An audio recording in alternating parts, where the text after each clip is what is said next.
कक्षा 6 में पढ़ाई के समय का मेरा एक वाकया है। मेरे चित्रकला के एक टीचर हुआ करते थे, रामहर सिंह। उन्होंने एक बार, चित्रकला मतलब समझते हैं ना, आर्ट की कक्षा में उन्होंने एक लाइन लिखी कि नम्रता मनुष्य का सर्वोच्च गुण है। उसको कलात्मक तरीके से लिखने के लिए उन्होंने सभी बच्चों को बोला और सब बच्चों ने उसको अपने अपने तरीके से सजा के बढ़िया से चित्रात्मक तरीके से लिखा। उस समय वो बात समझ में नहीं आई, लेकिन जैसे जैसे जीवन आगे बढ़ा ये समझ में आया कि नम्रता सही मायनों में मनुष्य का सर्वोच्च गुण है। हुजूर, आप सबका एहतराम करता हूं, मेरा उसूल है पहले सलाम करता हूं। मैं हूं तारकेश्वर सिंह अजीत और आप देख रहे हैं मेरा यूट्यूब चैनल अजीत अंजलि।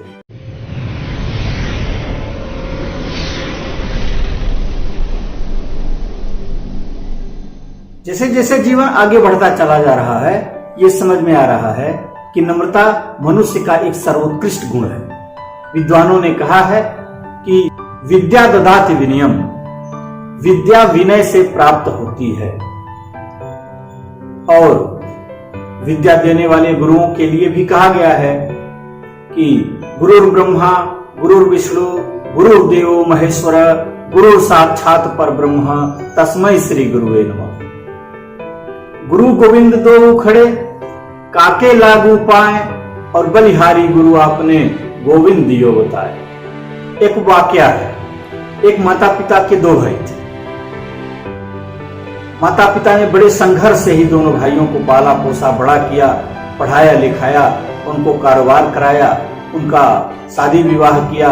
शादी विवाह के कुछ दिनों के बाद जब दोनों बच्चों के बच्चे हुए और दोनों भाई अलग होने की कगार पे, मनमुटाव बढ़ता गया। माता पिता ने ये स्थितियां देखते हुए दोनों को अलग कर दिया। परंतु कुछ दिनों के बाद एक ऐसा वाकया आया कि बड़े भाई को महसूस हुआ कि हमसे गलती हो गई है।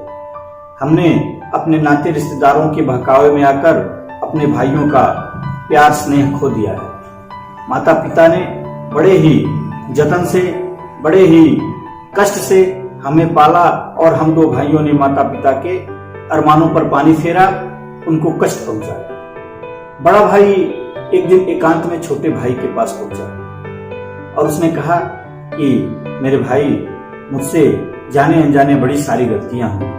बहुत सारे लोगों के बहकावे में आकर मैं अपने माँ बाप और अपने भाई के प्यार को समझ नहीं सका। ये भाई, मुझे माफ कर दो, मैं बड़ा होकर भी तुमसे माफी मांगता हूं।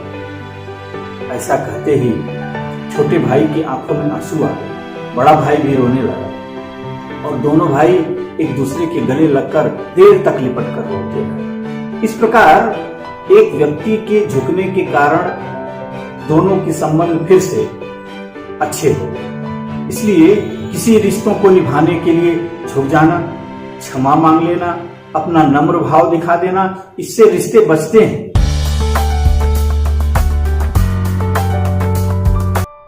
नम्रता कोई दिखावे की चीज नहीं है, वह आपके हृदय में होनी चाहिए। नम्रता पाखंड की चीज नहीं है। नम्रता स्वार्थ के लिए नहीं की जानी चाहिए। नम्रता लाभ के लिए नहीं की जानी चाहिए। नम्रता आपके हृदय का विचार होना चाहिए, आपके हृदय का भाव होना चाहिए, आपके अंदर का संस्कार होना चाहिए। जिस प्रकार एक फलदार वृक्ष जब उस पर फल लग जाते हैं तो वह झुक जाता है, जबकि फल नहीं होते हैं तो वह सीधा खड़ा रहता है, लेकिन फल लगते ही वह झुक जाता है। इसी प्रकार जो भी समझदार व्यक्ति होते हैं, गुणवान व्यक्ति होते हैं, जब वह गुणों से भरते हैं, उनका कद और पद बढ़ता है तो उनके अंदर विनम्रता आ जाती है। आपने देखा होगा कि जो बड़े पदों पर बैठे हुए गुणवान व्यक्ति होते हैं बड़े विनम्र होते हैं। जो बड़े लोग होते हैं विचार से, कार्य से, अपने पद से, अपनी प्रतिष्ठा से बहुत ही विनम्र होते हैं। जबकि जो छोट भैये होते हैं, जिनके अंदर कम गुण होते हैं, वो बड़े अकड़ कर चलते हैं, घमंड में रहते हैं।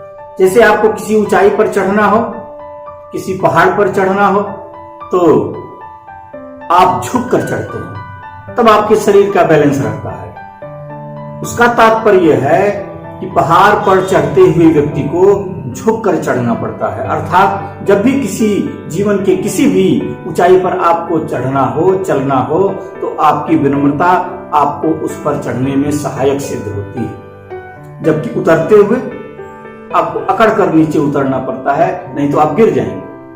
अगर संभल कर नहीं उतरेंगे तो गिर जाएंगे। इसलिए कोई भी ज्ञान प्राप्त करने के लिए, किसी भी महनीय व्यक्ति से कुछ सीखने के लिए, चाहे छोटा हो चाहे बड़ा हो, जब भी हमें कुछ प्राप्त करना होता है तो हमें हमारे अंदर विनम्रता होनी चाहिए।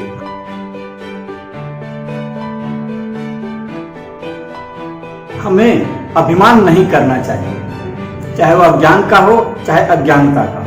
प्रायः अज्ञानी लोग अभिमानी हो जाते हैं। वह यह नहीं समझते अभिमान और स्वाभिमान में क्या अंतर होता है। सारे जहां के सब दुखों का एक ही तो निदान है, या तो वो अज्ञान है या तो वो अभिमान है। या तो हमें सही चीजों का ज्ञान नहीं है, या अगर है तो हमें ज्ञान का ही अभिमान है, विनम्रता नहीं। लेकिन हाँ, यह कलयुग है। कलयुग में कुछ उल्टे प्रभाव भी होते हैं।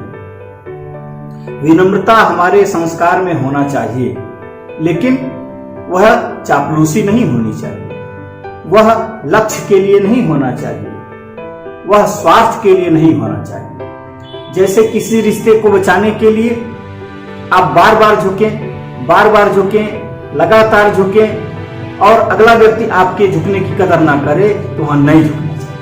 रिश्तों को निभाने के लिए अगर झुकना पड़े तो झुक जाओ, रिश्तों को निभाने के लिए अगर झुकना पड़े तो झुक जाओ। लेकिन बार बार आपको ही झुकना पड़े, लगातार आपको ही झुकना पड़े तो रुक जाओ।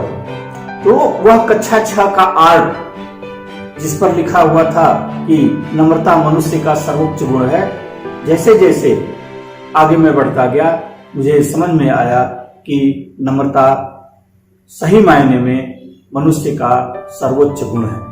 अगर आपको यह मेरी वीडियो पसंद आए तो लाइक, शेयर और सब्सक्राइब करिएगा, अधिक से अधिक लोगों के बीच पहुंचाइएगा। आपसे मिलकर बहुत जी खुश हुआ। फिर मिलेंगे, अब इजाजत दीजिए। बहुत बहुत धन्यवाद, बहुत बहुत आभार।